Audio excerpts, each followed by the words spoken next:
皆さんこんにちは。日本語ポッドキャストのりゅうです。皆さん日本語を勉強していて、もっと日本語を翻訳せずに自然に話せるようになりたい、日本語で考えて話せるようになりたいと思ったことはありませんか？今日はそんな方に向けた動画です。この動画を見ることで、日本語で考え、話す脳を鍛える方法について知ることができます。ぜひ最後まで見ていってくださいね。それでは今日も楽しく日本語を勉強していきましょう。まず一つ目は、イメージで日本語を覚えるということです。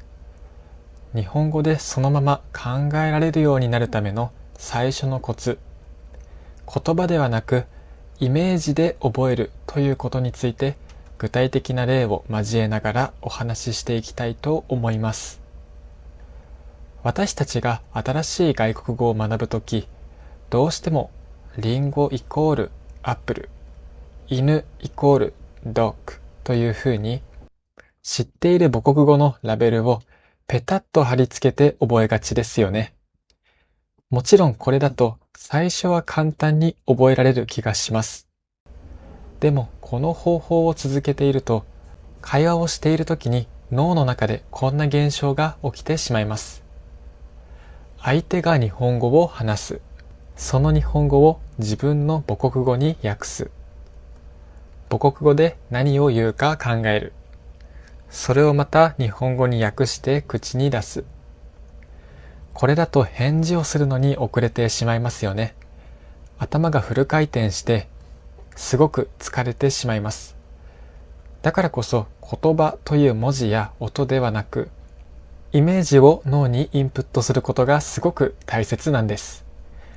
では具体的にどうやってイメージで覚えたらいいのか。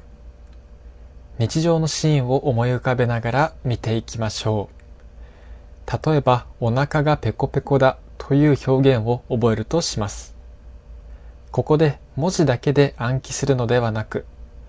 今お昼の12時を過ぎてお腹がぐーっとなっている自分の姿や、目の前に大好きなラーメンがある情景を思い浮かべてみてください。他の例も挙げてみますね。ジメジメするという言葉を覚えるとき、humid と訳して覚えるのではなく、梅雨の時期のじとっとした湿気、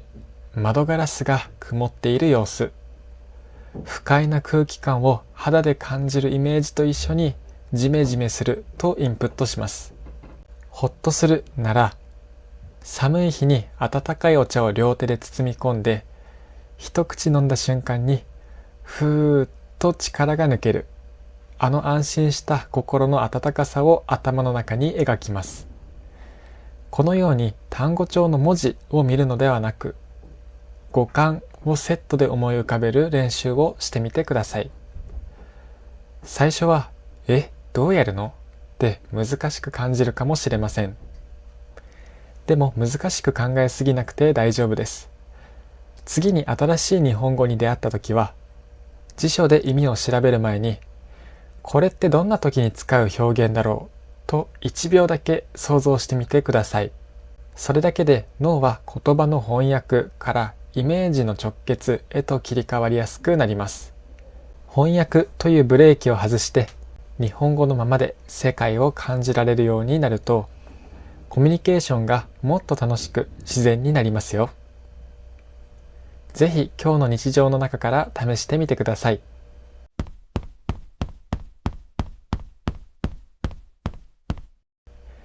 次に2つ目のポイント。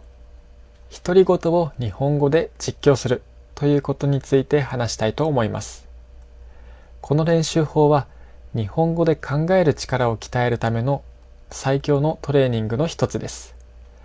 私たちが普段頭の中で考えていることは、実はそのほとんどが言語で行われていますよね。その頭の中の言葉を意識的に母国語から日本語へ切り替えていくのがこのメソッドです。独り言を実況にするというのは、単に単語を並べるのではなく、今自分がしていることやその時の感情を文章にしてつぶやくということです。例えば朝起きた時なら、今日も暑いな。まずは冷たい水を飲もう。やっぱり美味しい。といった感じです。視界に入ったものや自分の体の感覚をそのまま言葉にしていきます。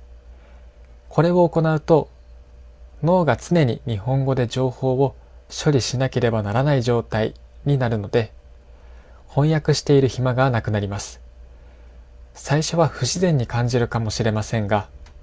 繰り返すうちに頭の中で、今はこういう状況だから日本語だとこう言うんだなというパターンが自然と浮かぶようになってきます。ここでぜひ活用してほしいのが、ジェミニやチャット GPT のような AI です。自分一人だと今の表現本当に合っているかなと不安になることもありますよね。そんな時は AI に実況の練習相手になってもらうのが非常におすすめです。具体的には以下のように AI を使ってみてください。今から独り言を日本語で書くので、もっと自然な日本語になるように修正して、理由も教えてくれると AI に伝えておきます。AI は24時間いつでも付き合ってくれる個別の家庭教師のようなものです。自分がつぶやいた日本語を AI に確認してもらうことで、間違った表現が定着することを防げますし、よりネイティブに近いリズムの良い日本語の感覚を効率よく学べます。この独り言実況のポイントは、誰かに聞かせるための綺麗な日本語ではなく、自分自身の思考を日本語でトレースすることです。文法が少々崩れていても、まずは日本語の音を自分の口から出し続けることが大切です。今日は AI にチェックしてもらったから、昨日の表現より少し自信が持てるなと、小さな達成感を感じながら続けることで、いつの間にか日本語で考えることが当たり前になっている自分に気づくはずです。まずは今この瞬間、目の前にあるものを一言だけ日本語でつぶやいてみてください。その小さな一歩が大きな変化の始まりですよ。次に3つ目のポイント、日常ルーティンの一部を日本語化するということについて話したいと思います。語学学習を頑張ろうと思っても、わざわざ勉強する時間を机に向かって作るのって、忙しい毎日の中だとなかなか大変ですよね。だからこそ特別な時間を作るのではなく、すでに毎日やっているいつものルーティーンに日本語をこっそり混ぜてしまうのが一番楽で効果的なコツなんです。今回は今日からすぐに取り入れられる具体的な日本語化の方法をたくさん集めてみました。生活のどの場面で使えるかいくつか見ていきましょう。1、スマホや PC のデバイス言語を日本語に変える。一番手軽で効果絶大なのがこれです。スマートフォン、パソコン、スマートウォッチなどの基本設定、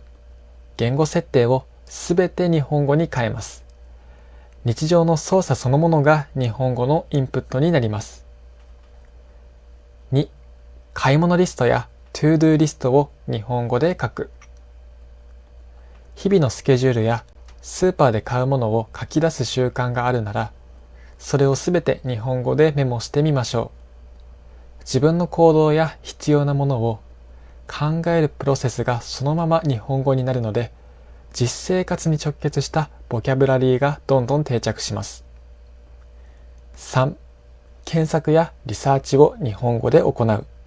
ネットで調べ物をする際、普段は母国語で検索しているところをあえて最初から日本語で検索してみます。検索結果のタイトルや説明文を読むことで、リアルで自然な日本語の文章に触れることができます。4、カレンダーやスケジュール管理を日本語にする。Google カレンダーや手帳の予定の書き込みを日本語に変えてみましょう。自分の一日の予定を頭の中で整理するときに、自然と日本語のスケジュール名が思い浮かぶようになります。これらの方法のいいところは、日本語を勉強しているという感覚が薄いのに、日本語に触れる総量が圧倒的に増えるという点です。最初は、今の設定どういう意味だっけと手が止まるかもしれませんが、それこそが脳が日本語で考え始めている証拠です。全部を一度に変える必要はないので、まずはスマホの言語を日本語に変えるか、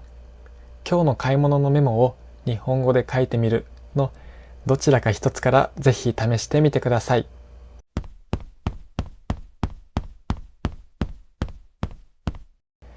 次に4つ目のポイント、コンプリヘンシブルインプットを増やすということについて話したいと思います。語学学習の世界で今とても有名で大切だと言われているのが、このコンプリヘンシブルインプットという言葉です。なんだか難しそうな名前ですが、要するに今の自分のレベルでも文脈や映像からだいたい意味が理解できる日本語のインプットをたくさん聞いたり読んだりするということです。実は闇雲に難しい日本語に触れても意味がわからなければ脳はそれをただの雑音としてスルーしてしまいます。逆に自分のレベルにぴったり合った意味がわかるインプットを大量に浴びることが自然に言葉を習得する一番の近道だと言われています。では具体的にどうやってこの理解できるインプットを日常生活に増やしていけばいいのか、いくつか見ていきましょう。まずは自分が母国語でも大好きで見飽きないようなジャンルのコンテンツを日本語で探してみます。勉強のために見るのではなく、純粋に見たいから見るものを選ぶのがコツです。言葉が完全にわからなくても、こういう意味で言っているんだなと自然に理解できるようになります。本やニュースを読むときも、いきなり難解な小説や新聞の社説を読むと心が折れてしまいますよね。全体の8割から9割はスラスラ意味がわかるくらいのレベルのものをたくさん読むのがおすすめです。量をこなすことで自然な日本語の並びやリズムが脳に染み込んでいきます。このコンプリヘンシブルインプットで一番大切なのは完璧に理解しようとしないことです。知らない単語が出てきてもその都度ストップして調べなくて構いません。映像や前後の文脈からなんとなくこういうこと言っているんだろうなと推測しながらどんどん先に進んでいく。その大量のインプットのシャワーを浴び続けるうちに脳が勝手に言葉のパターンをつかみ取り、ある日突然、こういうことだったんだと点と点が線につながる瞬間がやってきます。まずは自分の好きなテーマについて話している日本語の動画をおやつの時間やリラックスタイムに一本見ることから始めてみませんか？楽しくインプットを増やして自然な日本語脳を育てていきましょう。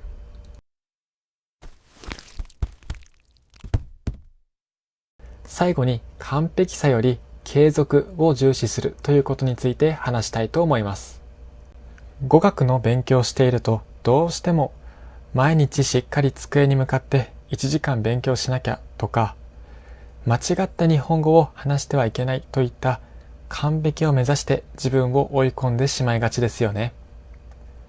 だからこそ質や完璧さよりも毎日日本語に触れ続けることを何よりも大切にしてほしいんです。私たちが母国語を話すときを思い出してみてください。子供の頃、誰も文法の間違いを恐れずに、めちゃくちゃな言葉でもどんどん口に出して大人に伝えていましたよね。トライアンドエラーの積み重ねがあるからこそ、自然と話せるようになったはずです。それなのに大人になると、変な日本語だと思われたらどうしよう、文法を間違えたら恥ずかしいと考えてしまい、言葉が出てこなくなってしまいます。完璧な文法で話そうとすればするほど、脳の中で翻訳やチェックのフィルターが働いてしまい、かえって日本語で考えることから遠ざかってしまうんです。ではどうすれば無理なく続けられるのでしょうか。コツは日々のハードルをこれ以上下げられないくらい低くすることです。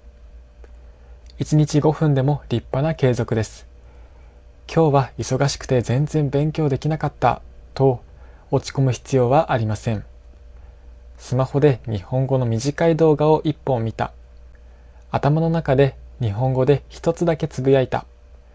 それだけでもその日は日本語に触れた日になります。わざわざ机に向かう必要はありません。歯を磨きながら、お風呂に浸かりながら、あるいは移動中の数分間など、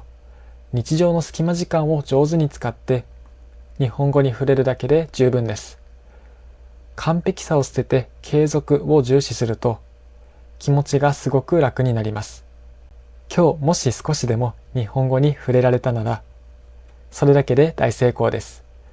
その毎日の小さな一歩の積み重ねこそが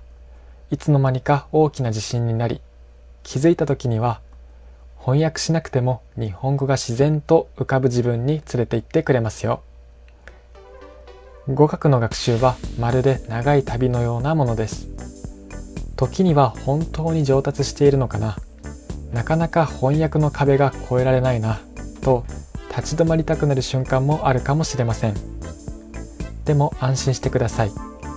完璧でなくていいんです。昨日より少しだけ日本語に触れられた自分を褒めながら、あなたのペースであなたらしく楽しんで続けていってくださいね。ということで今日も最後まで聞いてくれてありがとうございました。いつも皆さんのコメントとチャンネル登録が励みになっています。いつもありがとうございます。それではまた次回の動画でお会いしましょう。